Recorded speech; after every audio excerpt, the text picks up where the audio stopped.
Ball's got stuck, so Leicester had to drive over the top, and it caused them problems. Far side. Far side, yep. Lost it in the front row there. Baxter gets the first little notch on his side.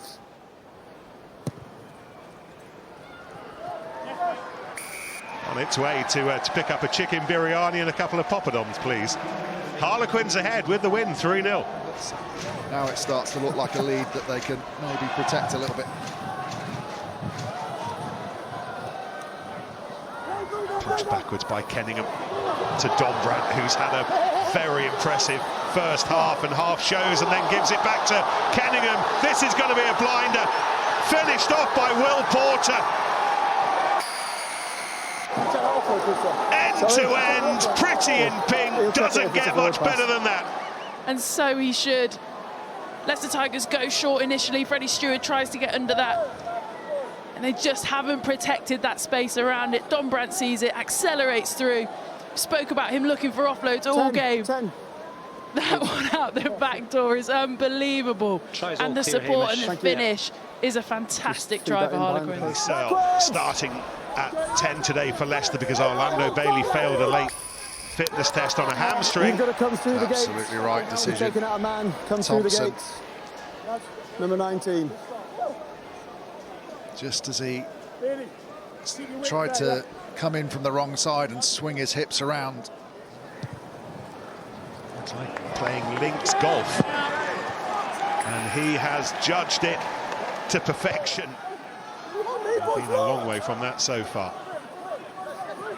Blamire, though, making early impressions, the former Falcon, and then Van Portfleet trying to add some momentum. Should be a yellow card. He was held on to, and it will be a yellow. Playing the ball on the floor after the tackle. If you ask them, you'll get them as well. Don't shout yellow at them. Understood? Emeka Ilioni, the number 7 for Leicester, playing at number 8. He controls it, Van Portfleet, and then Sal, and then the try. Much needed, long overdue from a Leicester perspective. Will Wands, but it's taken 55 minutes to get the Jeff Parling ball rolling. Out in those wider channels against super quick, powerful men. Van Portfleet goes the other way, instead to Kata, and he gets caught up again. Van Portfleet on his own and scoring.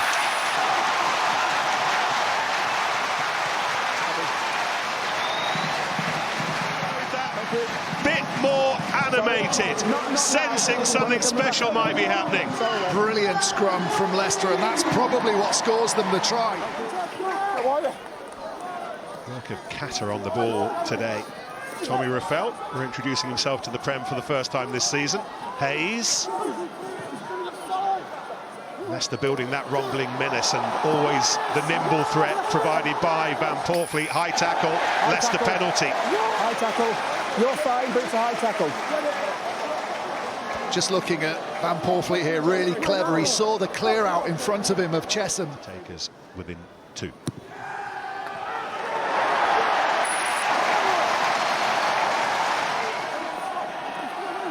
Van Portfleet half thought about the kick, it seemed back then, but still Leicester ball in hand. Searle to Chesham. Ollie Hassel-Collins, work to do. Hassel-Collins, Leicester on the comeback trail. 19-0 down. They're now ahead. It took a lot of phases, a lot of hard work in the middle from Leicester Tigers. Jack Van Portfleet just orchestrating things, and it is an absolutely brilliant finish. Yeah. Leicester try, and they take all 5. Chesham, the new captain, brings it back. Blamire! Not quite, but still Leicester.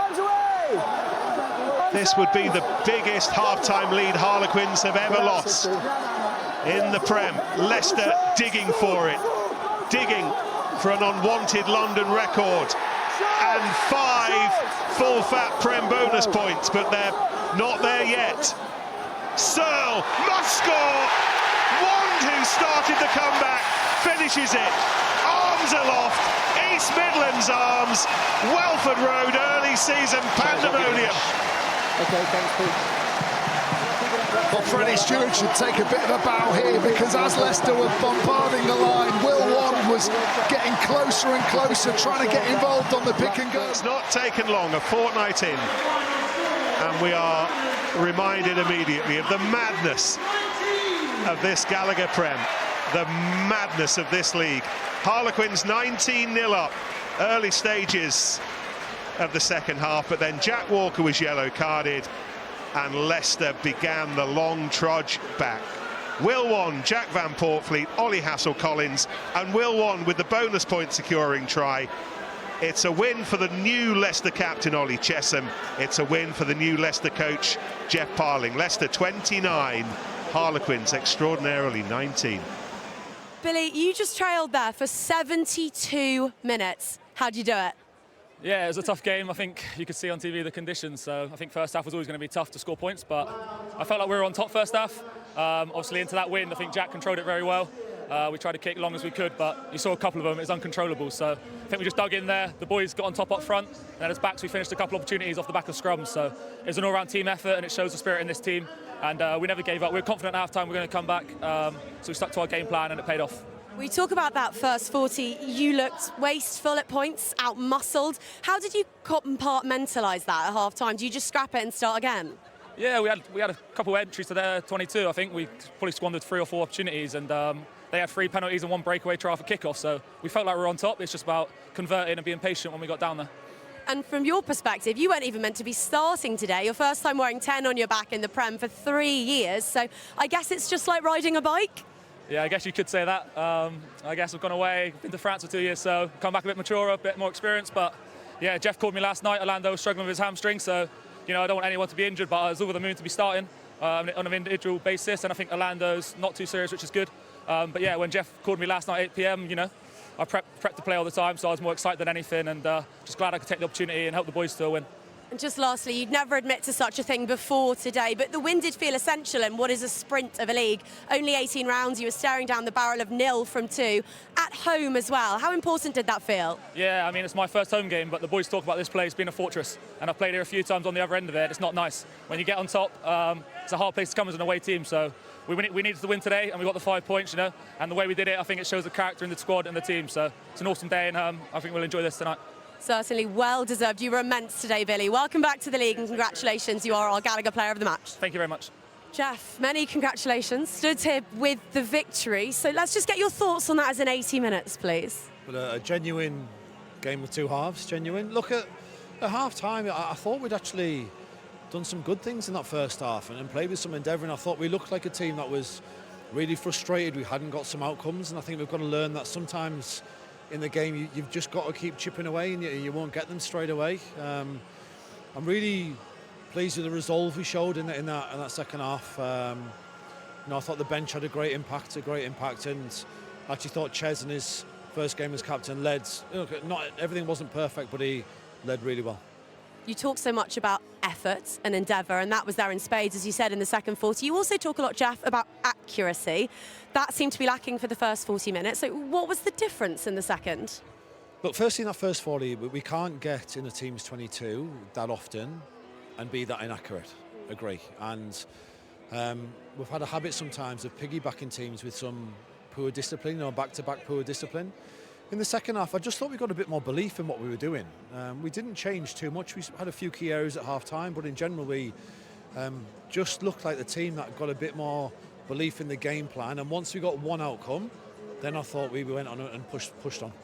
And belief in one another too out there on the pitch, because so much has been made of some of the experience that left this club over the summer. You mentioned Ollie stepping up in that captaincy role. Who else impressed you today as you had to manage that second 40? Yeah, look, Jack.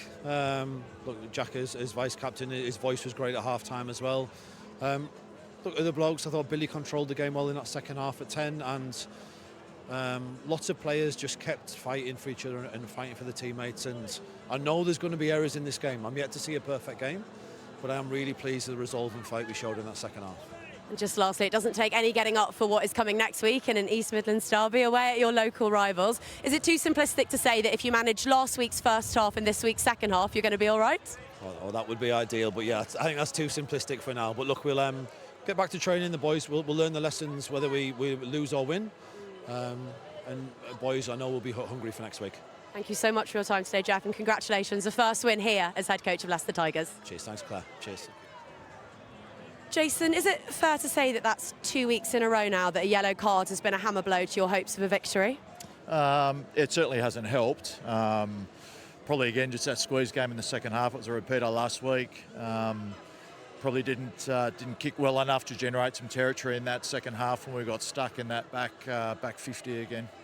You spoke about discipline last week. I know it was a focus in the week. You were really hot on it in training. Did you see progress there? Were you surprised that things unravelled today? First stuff was okay, but look, the referee's always going to favour the attacking team. That's just the way it is. And when you're clocking up 200 tackles a week, you're going to invite the referee onto that side of the football. So I think if we can control the territory more to generate more ball for our attack, it takes the pressure off the referee with the defence. And do you think in the closing stages of that one you were lacking experience out there? It's no secret that you've lost some stalwarts over the summer, and having Alex Dombrandt come off at around the 60-minute mark felt like a swing. Yeah, look, we're probably struggling a little bit with injury at the moment as well. So with our bench in particular, there are also young boys that are coming on. But look, in the next couple of weeks, we should get some troops back, and that should fix up that. Green shoots in some of those defensive sets, though, and that spectacular try towards the end of the first half. I know you're looking for attacking aggression. That was that. Yeah, we know we can score points, which is good, and we're making no bones about it. We want to go after it with our attack, and that's Harlequins. But we also got to be smart and make sure we control territory better. And just lastly, Jason, thank you for your time. You couldn't have had two tougher opening fixtures. Stood here with 1 point and 0 victories. How do you feel about your opening 2 rounds? Look, we knew it was going to be tough. We had to squeeze as many bonus points out as we can, and we probably left a couple out there today, if we're honest, but we just got to dust ourselves off and get ready for Sarries next week at home. Thanks so much for your insight. All the best next week. Thank you. Cheers.